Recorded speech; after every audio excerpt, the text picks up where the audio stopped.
Monsieur Ferraud, en tant que vice-président du conseil départemental des Bouches-du-Rhône, vous avez en charge notamment la délégation aux centres sociaux. Pouvez-vous nous expliquer votre rôle ? Je suis très honoré de la fonction que notre président a bien voulu me confier. Pour moi, c'est un monde un peu nouveau que je découvre et je m'attelle à cette tâche parce que c'est une charge qui est très intéressante et qui me permet d'être au contact direct de la société telle qu'elle est aujourd'hui, puisque l'Union des centres sociaux et les centres sociaux en général représentent quelque chose de très important dans le contexte dans lequel nous vivons, puisque ça fait partie du lien social dans lequel nous devons vivre et pour lequel nous devons tout faire pour que ces centres sociaux marchent le mieux possible, de façon à ce que, notamment à travers le projet social, nous soyons à même de mettre en adéquation à la fois la politique nationale et les attentes de nos concitoyens, qui sont très lourdes aujourd'hui. Et les centres sociaux jouent un rôle très important dans la cohésion sociale. Voilà pourquoi cette délégation m'intéresse au plus haut point. Quel lien concrètement avez-vous avec les centres sociaux du département des Bouches-du-Rhône ?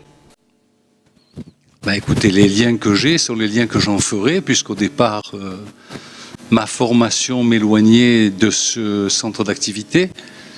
À partir du moment où c'est ma délégation, je me dois de m'y consacrer.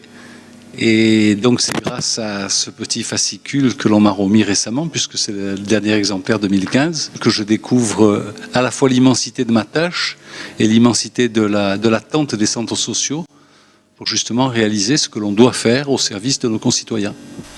Avec quel interlocuteur travaillez-vous ? Écoutez, je travaille avec tous ceux qui veulent bien travailler avec moi et notamment tous ceux qui sont en charge du dossier, c'est-à-dire la CAF, l'Union des centres sociaux. Et je remercie notamment tous les partenaires qui ont bien voulu participer à la rédaction de ce fascicule qui est remarquable et qui permet à la fois de connaître l'immensité de la tâche et que ça me permet d'avoir une réelle lisibilité de l'action des centres sociaux. Et c'est très utile pour moi pour avoir un état des lieux de ce qu'ils attendent de nous et de ce que nous pouvons à travers le département leur apporter. Et puis pour moi qui viens d'un milieu différent, c'est aussi une prise de conscience de l'attente réelle de nos concitoyens, notamment sur le projet social. Et puis l'impact de ce fascicule qui est remarquable me permet d'être à la base des décisions politiques et publiques que l'on peut avoir. Et grâce aux services du département qui sont parfaitement dévoués à mon égard et qui essayent de m'informer et de me former sur les devoirs que j'ai découvert un outil de cohésion sociale qui me paraît tellement important que je souhaite réaliser un centre social dans ma commune à Tretz. Donc c'est vous dire que j'apprécie pleinement toute l'action et toutes les actions qui sont menées à travers le département pour défendre ces centres sociaux. Est-ce que vous avez encore un petit mot à dire à tous ces centres sociaux pour les encourager ? J'aurais pas un petit mot, j'aurais surtout beaucoup de louanges à leur faire et de leur dire de continuer de la sorte, parce que la cohésion sociale, ça ne se décrète pas, c'est quelque chose qui se gagne, comme la confiance, c'est un partenariat que l'on doit mettre en action avec les services du département dans un contexte difficile, puisqu'aujourd'hui on nous demande de revoir les budgets à la baisse avec moins 20% sur tous les budgets.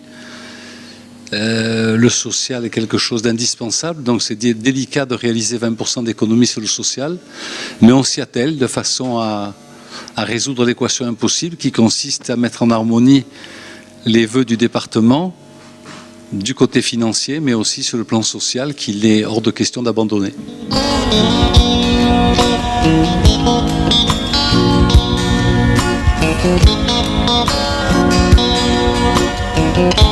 Thank you.